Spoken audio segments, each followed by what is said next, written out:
Thank you very much for the invite to come here. It's nice to talk to you. I do realise I'm competing with the sleep-inducing effects of lunch, and I've had quite a lot of coffee. I'm sure you guys are pretty much the same. So to try and keep things going along, I've decided that I'll keep my slides ticking over quite quickly. I calculate I've got to get through one every 26 seconds, so don't try and take notes as we go. So I'm here to talk to you about FutureLearn. I enjoy the great title of critical friend to FutureLearn, which, as one of my colleagues says, involves me sitting in a room listening to them going, I agree with you, but, and then talking about something. I also look after their research activities and their sort of plans for the future. When I'm not doing FutureLearn stuff, I work at the University of Birmingham in the School of Computer Science. So FutureLearn is the sort of UK response to Coursera, edX and so on. It's a very different take on education. I'm going to talk a little bit, I was going to talk a little bit about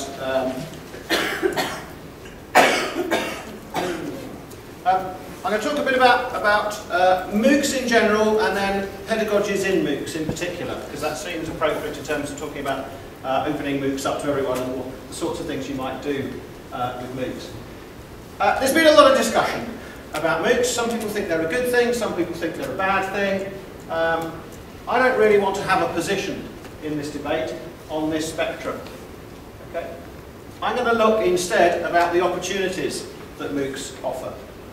Lots of people said that the internet was going to be the death of TV. Actually, if you look at the figures, internet usage, as we all know, has gone up massively, so has TV viewing. What's really interesting are the synergies between TV viewing and the internet. So lots of programs now invite comment by Twitter, feedback, a lot more audience interaction. There's no reason that MOOCs will kill universities or kill any other sort of education. They could potentially benefit and work synergistically well together. So the sorts of things I want to talk about are kind of summarised here, and these I think are some of the key opportunities that we have. Accessibility and convenience, new audiences, creative opportunities for education, getting people to be more social in their learning, more active, to build collaborations, and to use data and analytics to increase our understanding of how people learn, why they learn, what works and what doesn't.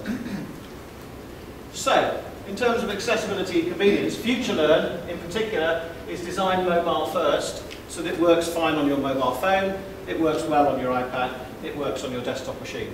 And you can hop between those different devices and pick things up where you left them. And that's really important because for the general audience that we're targeting, at least to start with, pretty much all of them have got smartphones. Most of them have got tablets. Lots of them have got laptops as well. But we don't want to dictate to people what they should use. We want to give them a good, effective experience on all those platforms. And people do use these things in combined ways. So we tend to see a peak of tablet usage from around 6 to 9 in the evening when people are sort of watching TV and playing around with some of their learning as well. We see mobile stuff sort of kicking around through the day but peaking at travel times. We see desktop usage happening, sort of often peaks around lunchtime and in the mornings and so forth as people get on with their courses. And on these platforms, on all of these platforms, we try and present stuff in a very modern way so that it's lively, it's bright, it's exciting, it's interesting. Because education should be fun. You should learn things for fun. Now, the people who look the most miserable in education, as far as I can tell, apart from the academics, tend to be the students who are on a course that they don't really enjoy, that they've paid for, that they've got to trudge their way through, and so on. With a MOOC, you're in a completely different domain. People can drop out of it if they're not interested. They're not paying for it. Therefore, it's got to engage them. The reality is people are doing these sorts of things as an alternative to browsing the internet or watching YouTube. They're not using it as an alternative to going to night school or to going to university. Now, there are lots of different markets, and people are approaching different markets in different ways, and I'm kind of broadly generalising. But that does tend to be reasonably true, certainly for the stuff we're doing at FutureLearn. FutureLearn is international. International in a different way to something like Coursera, in that we're predominantly UK, Europe, but we've got 40% of people from the rest of the world. Second highest is the States. China is rising rapidly up the table. And really interesting demographics. We have more women involved on FutureLearn than we do men, which is really interesting to see because we have a lot of humanities subjects, we also have a lot of science subjects, and getting some enthusiasm for some of those things in an underrepresented part of the population is a very good thing to do. We also have a very broad range of people on the platform, from sort of 18 and under up to 66. I think our oldest learner is 98, and he keeps emailing us and commenting on how he's having a wonderful time and how great this is, and it's just lovely. A whole mix of backgrounds for people as well. Lots of people haven't taken an online course before. This number is dropping quite rapidly, as either they do repeat courses on FutureLearn or they've done stuff on Coursera or whatever. Most of them are well educated, and employment status is sort of variable. About half of them working full-time, the rest are either looking for work or doing other sorts of things. So why do they come to FutureLearn? What's different about FutureLearn? We have a focus on storytelling. All right, we're not just going to shove information at you, we're trying to tell stories in an interesting way. And the reason we do that is to engage your interest, to keep you going week on week, to keep your motivation up through the course. So one of our more popular courses is a forensic science course by the University of Strathclyde, and essentially it was done as a murder mystery, so that you sort of see the murder scene in the first week, and you slowly, week on week, get to see the evidence that's collected by the police force, by the forensics teams and so forth. So it's based on a real case study, so the information is all there and valid, and you basically have to pull all this stuff together so that you can understand what's happening and work out whether you think that the defendants are going to be guilty or innocent, and you make that call at the end of the course. So effectively each week you get to see a bit more of the story. And people love that sort of entertainment factor at it whilst learning about all the bits and pieces that they're going to do. So, you know, they do fun things like extract your own DNA. And this brings us into some of the things how you make this interesting. You can bring science, you can bring technology to life in people's homes. So a different sort of course, but kind of building on the doing stuff to yourself, is called Kitchen Chemistry, where people undertake weird and wonderful experiments in their own kitchen. They make balloons that fly about, they make their own candles, they make their own pH solutions and test stuff. They do all sorts of weird and wonderful things, and then they share that online with their colleagues, with their friends, and you get some really interesting stories that come out from the participants. So the telling stories doesn't just come from us, it comes from us, the people running the courses, it comes from the learners as well. And that sort of engagement is really, really important. That social interaction between people is one of the foundations of what we do from a pedagogic point of view. So we have some guiding principles that push our pedagogy forwards. We want to embrace the fact that this is massive. Okay, MOOCs are, the M in MOOC stands for massive. We can't hide away from that fact. We have to embrace it and work out what things it gives us that are going to be really, really useful. And the useful sorts of things are that we can get much faster responses if we use the wisdom of the crowds, or the chaos of the community, as it sometimes is, to answer questions and to give feedback and so on. We can also satisfy lots and lots of little niche interests in that massive space. We don't just have to cater to one core. And I've talked about the crowd. Yeah.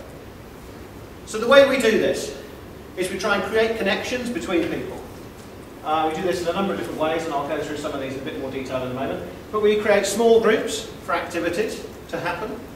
We create direct relationships between individual learners so they can build up more social interactions, and we create groups that educators can feed into and comment on.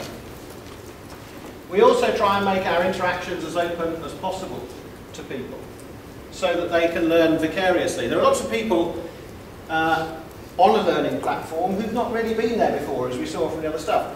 They may not be avid Facebook users. They may not be on Twitter. Often the people who build all these systems seem to assume that everyone is like themselves, and if you're building these sorts of systems, you're probably a bit weird, and people won't be like you. So you've got to understand that you're building this for the tech-savvy 18-year-old and the really not that interested in anything to do with technology grandfather who just wants to learn about ecology or space science or whatever it might be. And we need to find ways of bringing all those people into the fold. And we try and do that by encouraging them up the social ladder.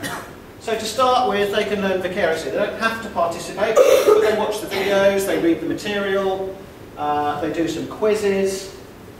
And once they've done that, they start seeing what other people are talking about. So they see other people interacting. They go, this video is awful because this person didn't mention this. And lots of people go, oh, okay, it wasn't quite complete. It's nice to see an educator getting something a bit wrong.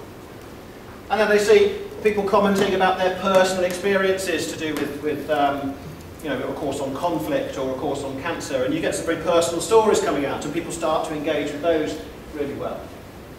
And once they do that, they start seeing that they can ask questions and they can answer questions, and they get this sort of feeling of community, so that they can start taking place in more and more activities. And gently you encourage them to be sociable with each other, focused on their learning.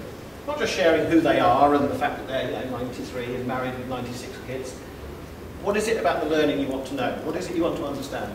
How do we take it forwards? So it helps to see conversations. And we focus our comments and conversations contextually, so they're all around the material. So hopefully this will play a quick video to just show you what goes on.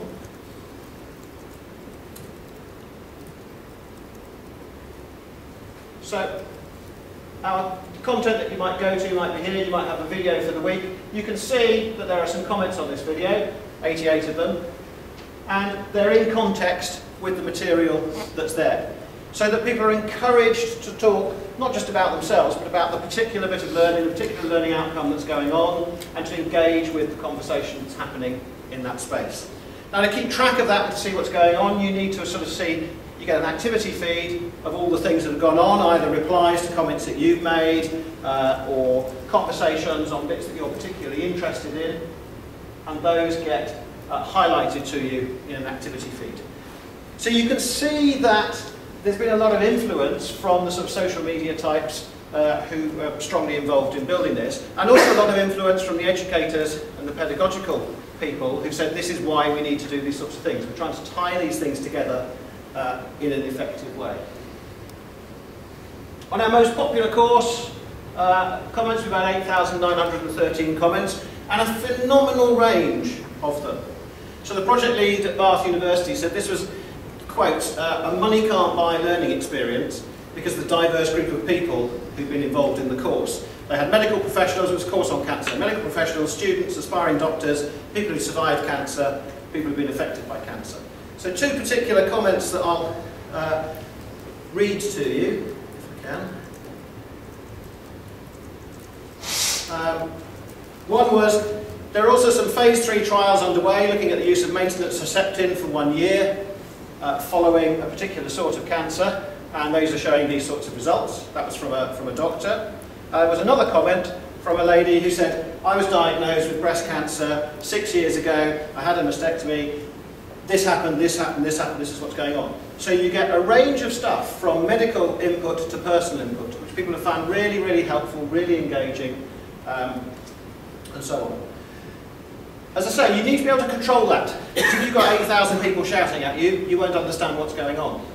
But because you can identify people that you want to particularly prioritise comments from, or you want to see stuff from educators, or you want to see stuff that you've commented on, you get an activity feed which shows the sorts of stuff that's happening in the learning that you're doing.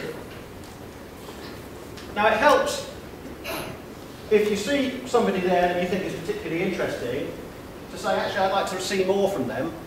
They're talking sense. I want to see more stuff they do. And so you can choose to follow them, much as you can follow someone in Twitter or kind of be a friend with them on Facebook. I think I've stepped on the wrong bit of lead.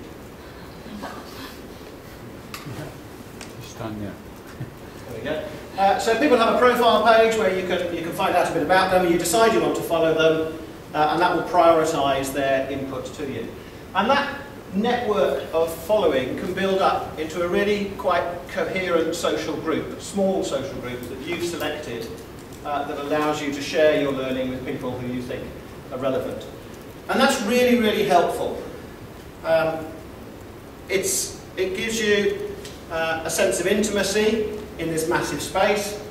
It gives you a way of prioritising the sorts of discussions, the sorts of input, and the sorts of learning you want to do. You can get highly technical, or highly friendly, or very irreverent, or whatever mix of those things that you want. And that can build deeper relationships with that. We do lots of things on the platform in subtle and unsubtle ways to try and encourage you to follow various people. So you tend to follow the educators because they're key people to follow. And you're recommended certain people that you should talk to, and you can see people who've replied to you, and so forth. You can take that one step further and do what's called a reciprocated follow, which is a study buddy, someone to work with. You follow them, they follow you, and you kind of work in a pair on some of these problems and issues. And that really helps you understand things a bit more. So you've got one person learning from millions, you've got one person learning from a small group, you've got one person learning from another single person. We also want one person working with a small group of other people in order to understand things. That gives us a whole range then of structured approaches that we can design our learning activities around. And so we've got something called activity groups, which are on-demand groups that are set up kind of as people are there. So when you've got people who are there, ready, waiting to do something on the system, they form a group and they get on with it. And because it's massive, this group fills up pretty quickly. They can get on and do the sorts of things. It's kind of called the bus stop model. Essentially, people queue up at the bus stop, bus comes along, they all get on, that goes off, next bus turns up, fills up, off it goes, and so forth. We've done a lot of research as to what optimal size for groups are, and we're kind of working on getting these exactly tuned right. But it means that you can have small group discussion, focused debates around topics of core interest to people, and you've only got a small number of people that you're debating with. All the things in that small group discussion are private to just that bunch of people. So they don't show up in the completely public activity feed because that would confuse things.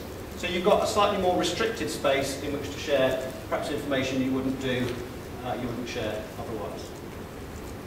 So in summary, what does that mean for pedagogical approaches to social learning? This kind of sums it up really. For those of you who are learning experts, you kind of recognise a lot of these sorts of things. But you've got everything from learning from other people, through vicarious learning, orchestrated collaboration, proximal development. It gives a coherent set of tools for educators to build effective learning experiences, if they know how to. And I'll come on to the if they know how to in a second. Does it work? That's the question.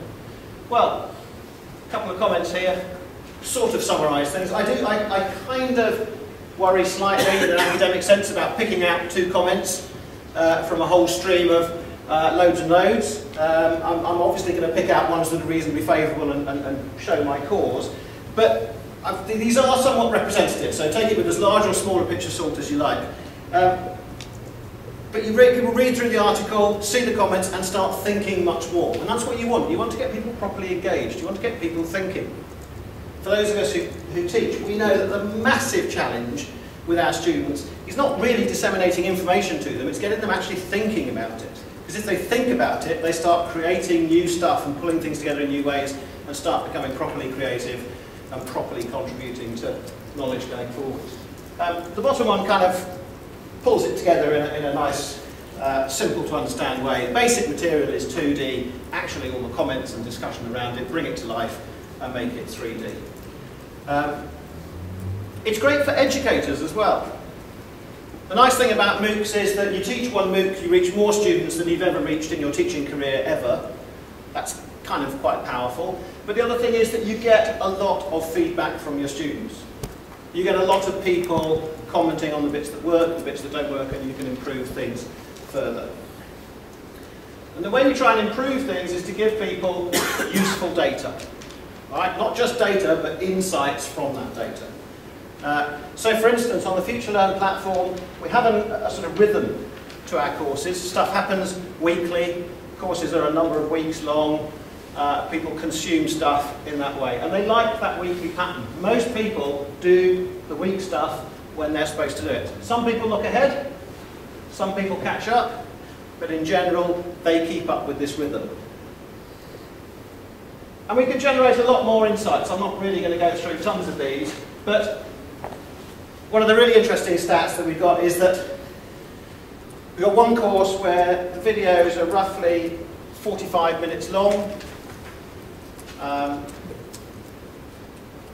After watching the videos, 75% of the people leave the course and do something else. And those videos are watched for about 4 minutes. We've got another course where the videos are about 4 minutes long. The videos are watched for about 4 minutes, and 12% of the people then leave and do something else.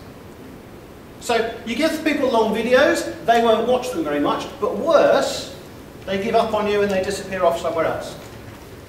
Give them short videos, they follow them through, they comment, they're engaged, and they carry on with the learning. And there's all sorts of stuff that we can pull out of the data and analytics. People like seeing the educators. The educators are important. Seeing their voices in the discussion is really critical.